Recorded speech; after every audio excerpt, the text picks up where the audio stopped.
For most channels that deal with history and geography, there inevitably comes a time when they realize that they haven't really said anything about Africa or South America.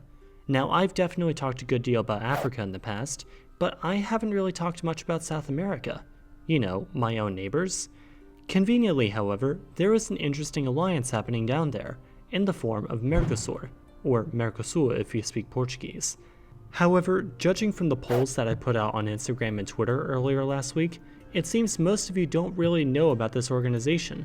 So what exactly is Mercosur, and how does it work?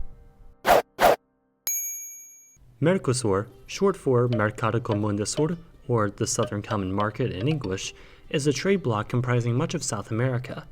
Currently, its full members are Brazil, Paraguay, Uruguay, and Argentina, with Venezuela having been suspended since the end of 2016 and Bolivia having been trying to join for a few years now. Wow, already off to a great start. Mercosur also has several associate countries, in the form of Chile, Bolivia, Peru, Ecuador, Colombia, Guyana, and Suriname.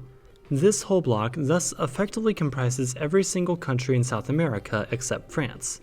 Yep, French Guiana isn't just French in name, they're literally a part of France. A little known fact, unless you probably learned that from Geography Now.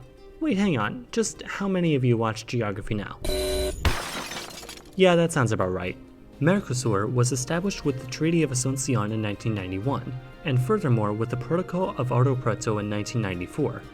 Although they first assembled a parliament in 2004, the origins of the group date back to 1988, when Brazil and Argentina signed a treaty pledging to work together economically. They even toyed around with getting a common currency going between them, which they would have called the gaucho, which I guess would be kind of like if the US and Canada decided to unite under a common currency called the cowboy, or something like that.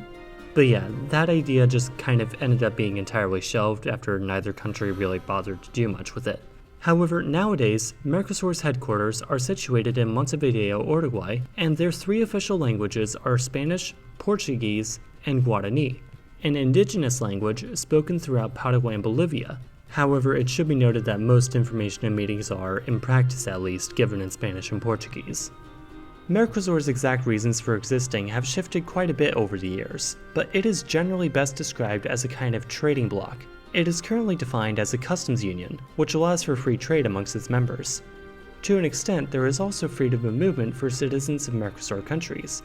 For example, while a Brazilian going to work in Buenos Aires will still have to go through immigration, they won't need to get a work permit if they have been a citizen for longer than 5 years and have passed a background check.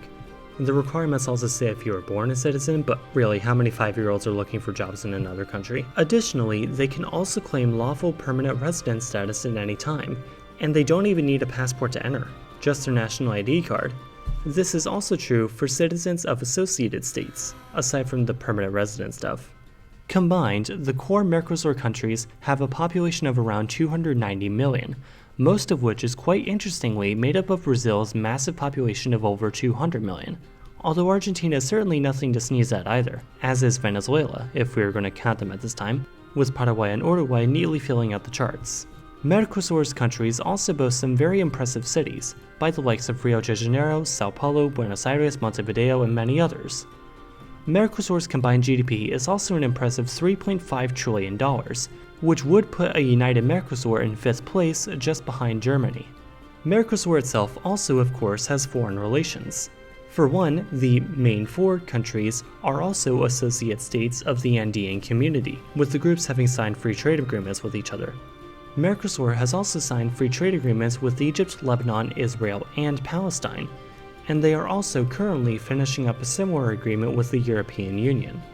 Much like other organizations like ASEAN, Mercosur is currently set to have an interesting ride into the future, as the countries of South America navigate their way throughout the modern world.